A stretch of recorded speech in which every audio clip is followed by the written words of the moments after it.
मैं यहाँ पर संविधान की अच्छाइयाँ गिनाने नहीं जाऊंगा, क्योंकि मुझे लगता है कि संविधान कितना भी अच्छा क्यों न हो, वो अंततः बुरा साबित होगा अगर उसे इस्तेमाल में लाने वाले लोग बुरे होंगे। और संविधान कितना भी बुरा क्यों न हो, वो अंततः अच्छा साबित होगा अगर उसे इस्तेमाल में लाने वाले लोग अच्छे होंगे। इसलिए जनता और उसके राजनीतिक दलों की भूमिका को संदर्भ में लाए बिना संविधान पर कोई भी निर्णय देना या कोई भी टिप्पणी करना मेरे विचार में व्यर्थ हो। धन्यवाद। संविधान क्यों लिखा गया था?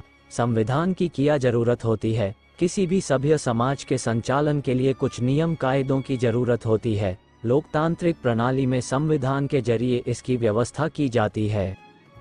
दरअसल संविधान किसी भी देश की शासन प्रणाली और राज्य को चलाने के लिए बनाया गया एक दस्तावेज होता है, जिसका हम सभी को संविधान का पालन करना चाहिए, तभी हमारा देश तरक्की की तरफ बढ़ेगा। भीमराव अंबेडकर भारतीय संविधान समिति के अध्यक्ष थे, जो 1946 से 1950 तक काम करके भारतीय संविधान का निर्माण किया। उन्होंने भारत के नागरिकों के अधिकारों, स्वतंत्रता और समानता की रक्षा करने के लिए संविधान का निर्माण किया था। आज हम इस वीडियो के माध्यम से जानेंगे कि संविधान के बारे में बहुत सी ऐसी बातें जो आपने शायद ही कहीं सुनी होगी। तो शुरू करते हैं।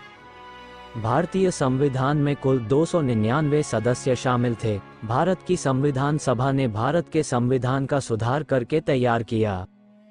इस सभा की पहली बैठक 9 दिसंबर 1946 को नई दिल्ली में हुई।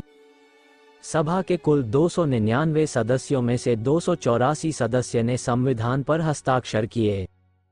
संविधान निर्माता डॉक्टर भीमराव अंबेडकर ने विश्व के महत्वपूर्ण 60 देशों के संविधानों का अध्ययन करके भारत का संविधान 26 नवंबर 1949 को तैयार किया था और 26 जनवरी 1950 को संविधान लागू हुआ। भारत का संविधान को लिखने में 2 साल, 11 महीने और 18 दिन का समय लगा और संविधान को बनाने में कुल मिलाकर 6.4 मिलियन का खर्च आया।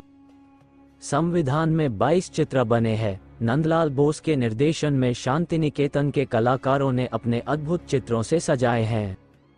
इनमें मोहनजोदड़ो, वैदिक काल, रामायण, महाभारत, बुद्ध के उपदेश, महावीर के जीवन, मौर्य, गुप्त और मुगल काल, इसके अलावा गांधी जी, सुभाष चंद्र बोस, हिमालय से लेकर सागर आदि के चित्र बने हुए हैं। एक स्केच बना है जो मर्यादा पुरुषोत्तम भगवान श्री राम, माता सीता और लक्ष्मण का है। ये तस्वीर लंका में रावण पर विजय प्राप्त कर अयोध्या वापसी का है। ये स्केच संविधान के 3 पृष्ठ पर है। भीमराव अंबेडकर को भारतीय संविधान का पिता माना जाता है। वह भारत के संविधान के मुख्य लेखक में से एक थे। भारतीय कानून व्यवस्था में हमारे पास लगभग 1248 कानून हैं और भारतीय संविधान में कुल 470 धाराएं हैं। इसमें 25 अनुसूचियां और 12 अनुसूचित जनजातियों के लिए विशेष विधियां शामिल हैं। भारत का संविधान 251 पेज का है, जो सभी संविधान को परख कर बनाया गया। संविधान के हर पेज पर प्रेम बिहारी नारायण रायजादा को हाथ से संविधान लिखने में 6 महीने लगे और कुल 432 निब और 254 बोतल स्याही यूज हुई थी। प्रेम बिहारी नारायण रायजादा ने संविधान लिखने की कोई फीस नहीं ली थी। उन्होंने हर पेज पर अपना नाम और अंतिम पेज पर अपने गुरु व दादा मास्टर राम प्रसाद सक्सेना का नाम लिखने की शर्त रखी थी। इसका भार 3.75 किलोग्राम है। बुक का शीर्षक है भारत का संविधान।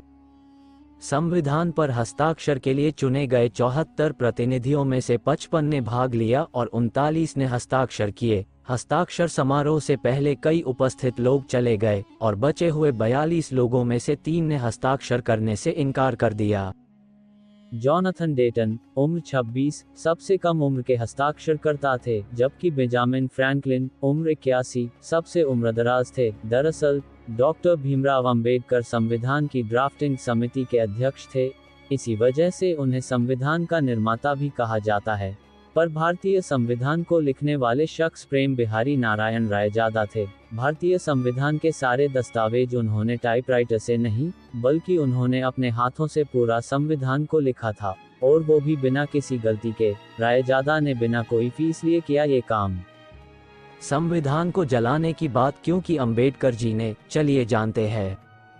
इस बार बाबा साहेब अंबेडकर ने कहा कि पिछली बार मैं आपको संविधान जलाने का कारण नहीं बता पाया था।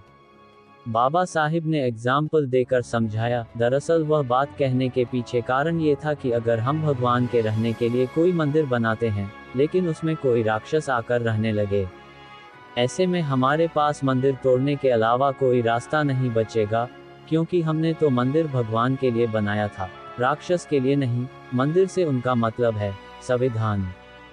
दरअसल उस समय अंबेडकर संविधान में किए गए कई संशोधन से नाराज थे। उन्हें लगता था कि अगर संविधान को सही से लागू नहीं किया गया तो देश की 5% आबादी लोकतंत्र पर कब्जा कर लेगी और 95% आबादी को लाभ नहीं मिल पाएगा। भारत का संविधान की ओरिजिनल बुक को संसद की लाइब्रेरी में रखा है। एक विशेष हीलियम से भरे बॉक्स में रखा गया है और बॉक्स की हीलियम गैस को हर 2 साल में बदला जाता है। संविधान को कैमरे की निगरानी में रखा गया है। वीडियो को लाइक और चैनल को सब्सक्राइब जरूर करें। Thank you.